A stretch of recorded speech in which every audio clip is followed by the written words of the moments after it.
மனுஷகுமாரனாகிய என்னை ஜனங்கள் யார் என்று சொல்லுகிறார்கள்? சிலர் உம்மை யோவான் ஸ்நானன் என்றும், சிலர் எலியா என்றும், வேறு சிலர் எரேமியா அல்லது தீர்க்கதரிசிகளில் ஒருவர் என்றும் சொல்லுகிறார்கள். நீங்கள் என்னை யார் என்று சொல்லுகிறீர்கள்? நீர் ஜீவனுள்ள தேவனுடைய குமாரனாகிய கிறிஸ்து.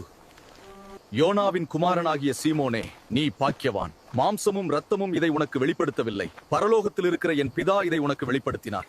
மேலும் நான் உனக்கு சொல்லுகிறேன், நீ பேதுருவாய் இருக்கிறாய். இந்த கல்லின் மேல் என் சபையை கட்டுவேன், பாதாளத்தின் வாசல்கள் அதை மேற்கொள்வதில்லை. இவ்வாறு பிதாவின் வெளிப்பாட்டை பெற்ற பேதுருவை நோக்கி இயேசு பாராட்டி பேசினார். ஆனால் அதே பேதுரு சாத்தானுக்கு இடம் கொடுத்து தேவனுடைய திட்டத்துக்கு விரோதமாக எண்ணிய போது இயேசு அவரை கடிந்து கொண்டார்.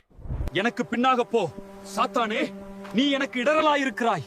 தேவனுக்கு ஏற்றவைகளை சிந்தியாமல் மனுஷருக்கு ஏற்றவைகளை சிந்திக்கிறாய். பிதாவின் வெளிப்பாட்டிற்கு தன்னை ஒப்புக் கொடுத்த பேதுரு பின்னர் மாம்ச சிந்தனைக்கு இடம் கொடுத்தபோது அந்த சிந்தனை சாத்தானால் பயன்படுத்தப்பட்டது. ஒன்றை நினைவில் கொள்ள வேண்டும், இது புது பேதுரு அல்ல, பரிசுத்த ஆவியை பெறாத பழைய பேதுரு. அதனால்